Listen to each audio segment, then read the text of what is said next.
It's Chelsa Messenger with Picks Parlays. College basketball is finally back, and we're talking some college hoops with Sean Higgs. College basketball is finally back, and we've got a promo code. The code is BALL for 15% off the entire site at picksandparlays.net. Sean, we're talking Washington and Utah. Washington 0-2 straight up and against the number. Utah has not played yet. Utah favoring this one -7.5. The total is 135.5. So early in the college basketball season, it's a little tough for some of us newbies to pick some of these games. So, what do you got for us when it comes to this early season action? Hey, listen, it's kind of tough when you've been doing it for 20 years, 15 years on sites. I mean, but before you came on, I said I got this game at +9 and it's at 7.5. So one, always shop around because these lines are going to be fluctuating all over the place right out of the gate. So always find a good number. They move. And you don't know what these teams are.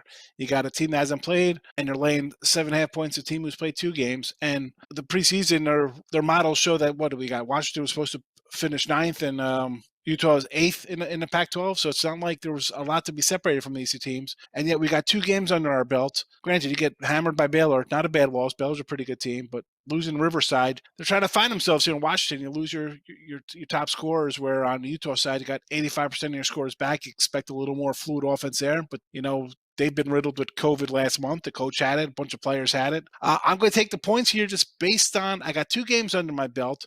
As spotty as the offense looked, at least we had that flow of getting to know each other on the court. First game out of, first one out of the gate for Utah. Is it a crapshoot? Yeah. But I just can't. I got 2 games played. I got my sea legs, whatever you want to call it, game action. Give me the points here. I don't know. There's not much has changed since the start of the season. I mean, you got games canceled, stuff like that, but I don't see how this is a 7.5 point game. Yeah, and especially with some of the offenses looking so terrible. If you watch that Kansas and Kentucky game, my goodness, I took a live total of 127.5 and it still went under. So the fact that this one's 135.5 for 2 teams that, are not supposed to be Kentucky and Kansas, I might consider an under as well. Washington can't shoot straight.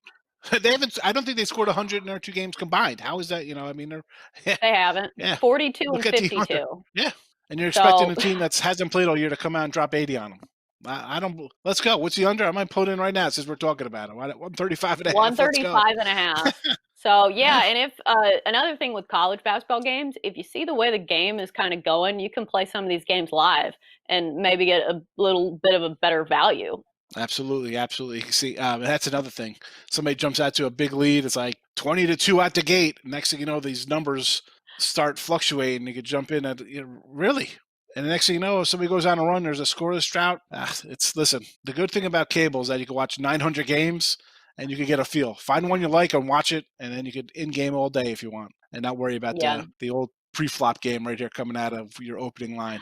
Right. And basketball is definitely a game of runs. So if you do like a team and they look like they're super cold, maybe they'll get a little bit hotter. But that's going to do it for our college basketball talk here on Picks and Parlays. As always, great insight from Sean Higgs. Sean, thanks for joining us.